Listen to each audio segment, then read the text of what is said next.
कितना सुंदर बगीचा है, कितने सुंदर सुंदर फल लगे हैं। परमेश्वर का बनाया हुआ पूरा बगीचा है तो इतना सुंदर फल लगेगी। हवा, एक बात बताइए आप, पूछिए। हमने सुना परमेश्वर ने इन वृक्षों में जो फल लगे हैं इनको खाने से मना किया है। किसने कहा आपसे? परमेश्वर ने। कहाँ से बातें ले आते हो आप? मैंने सुना है। अच्छा, बताइए बताइए बताइए। हवा बात बताओ तुम मत घबराओ, हवा बात बताओ तुम मत घबराओ। सुनिएगा? हाँ सुनाइए। हवा बात बताओ तुम मत घबराओ, हवा बात बताओ तुम मत घबराओ। क्या सत्य है प्रभु का समझाना, दोनों नर नारी, दोनों नर नारी किसी वृक्ष के फल को मत खाना, दोनों नर नारी किसी वृक्ष के फल को मत खाना।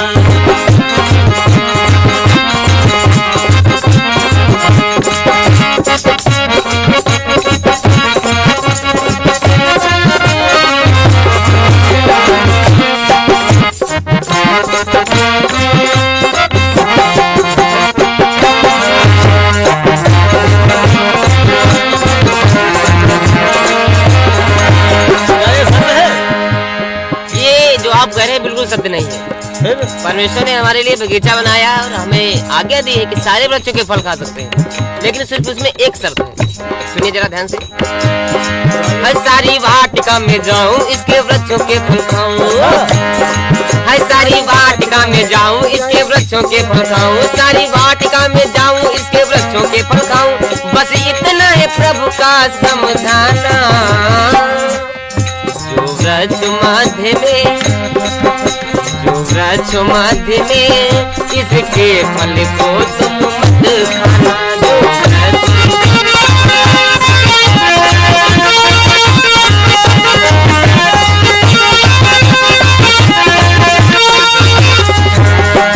सुनिएगा, परमेश्वर ने हमसे कहा है कि सारे वृक्षों के हम फल खा सकते हैं। अच्छा। लेकिन बस एक शर्त है, जो बगीचे के बीच में जो वृक्ष लगा हुआ है, अच्छा, बड़ा ही सुहावना, बड़ा ही मनभावक, अच्छा, तो उसके फलों को खाना हमको मना किया है।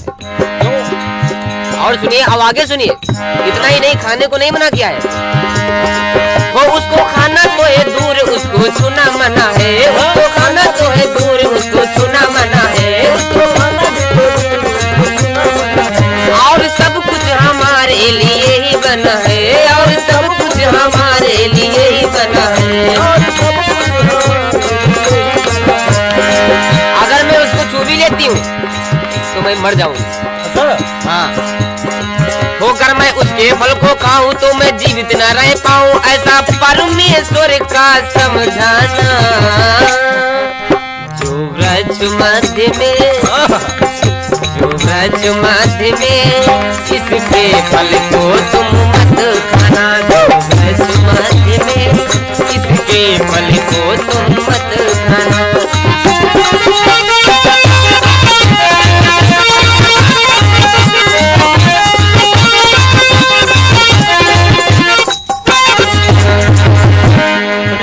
हाँ सुनाइए। ये आपसे झूठ कहा गया है। अच्छा, मैं बता रहा हूँ, सुनिए। अगर आप उस फल को खाओगे तो बिल्कुल धन्य हो जाओगे। अच्छा, अगर तुम उसके फल को खाओ तो तुम धन्य हो जाओ, अगर तुम उसके फल को खाओ तो तुम धन्य हो जाओ, बिल्कुल धन्य हो जाओ। अच्छा, अगर तुम उसके फल को खाओ तो तुम धन्य हो जाओ, सारा ज्ञान पाके ईश्वर के तुल्य हो जाओ, मैं ईश्वर के बिल्कुल ईश्वर के समान हो जाओगी। अच्छा, अगर वो फल को खा लिया। चलिए आगे बताइए। सारा ज्ञान पाके ईश्वर के तुल्य हो जाओ। और हाँ, मानो बात हमारी मृत्यु होवे न तुम्हारी, अगर फल को खा लिया तो कभी भी तुम्हारी मृत्यु नहीं होगी। क्या बात है? मानो बात हमारी मृत्यु होवे न तुम्हारी, यह झूठ है उसका पुतलाना। दोनों नर नारी इस वक्त फल को मत खाना।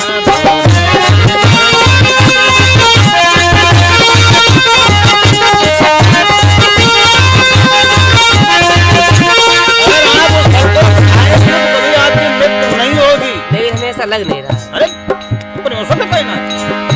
तो आप परमेश्वर के पास जानते हो? बिल्कुल बिल्कुल। अच्छा, उसने कहा अगर मैं खा लूंगा तो कभी मरूंगी भी नहीं? कभी मृत्यु नहीं होगी यार। अगर मैं अपने पति को भी खिला दूं? होगी अमर। अच्छा, बिल्कुल ऐसा फल ही है। वैसे फल ये देखने में तो मनभाव है, ऐसे सुंदर भी है। बहुत प्यारा, बहुत सुंदर फल है। अगर हम लोग इसको खा लेंगे तो फिर धन्य हो जाएंगे। बिल्कुल धन्य हो जाओगे, बिल्कुल ईश्वर के इसीलिए समान। शायद परमेश्वर ने हमको मना भी किया है। इसीलिए तो फल ये देखने में हमको बड़ा ही मन भावे, फल ये देखने में हमको बड़ा ही मन भावे। वो कर जो खाऊं मैं ये फल मोहे भूत दिलावे, कर जो खाऊं मैं ये फल मोहे भूत दिलावे।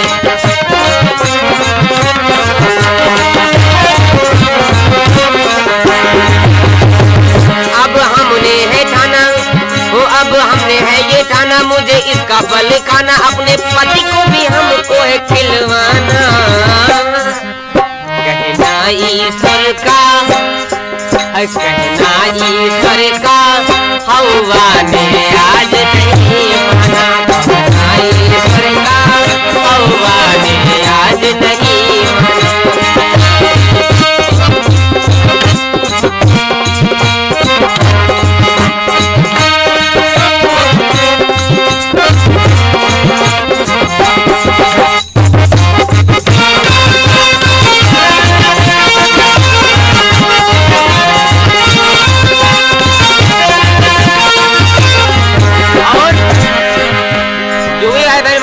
को देख रहे हैं तो बाइबल में आप लोगों ने उत्पत्ति अध्याय में सारा वृतांत पढ़ा होगा, जो मैंने आप लोगों को गीत के माध्यम से, हम और हमारे बड़े भैया श्रीमान रवि भैया जी के मुखारबिन से आप लोगों ने कंपटीशन गीत सुना कि किस प्रकार से सर्प ने हवा को बहका दिया। और आजकल यही हो रहा है, लोग आदमियों को बहुत जल्दी कम भड़का पाते हैं, लेकिन स्त्रियों को बहुत जल्दी भड़का देते हैं, क्योंकि उनकी बुद्धि इतनी तेज नहीं होती।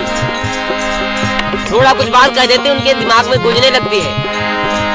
तो इस प्रकार से हवा ने सर्प की बातों में आकर के उस फल को खा लिया और अपने पति आदम को भी खिला दिया, और वो लोग पाप में चले गए। और शायद वो ऐसा ना करते, स्वर्ग में वो लोग राज करते। इसीलिए इस कंपटीशन गीत से यही में सीख मिलती है कि किसी के बहकावे में हमें नहीं आना चाहिए। जो हमारा आत्मा कहती है, जो हमसे परमेश्वर ने कहा है, उस पर चलना चाहिए, ना कि लोगों की बातों पर चलना चाहिए। आशा है आप सभी लोगों को पसंद आया होगा, तो कृपया इस वीडियो को ज्यादा से ज्यादा मसीह भाई बहनों के पास शेयर करें और लाइक करें।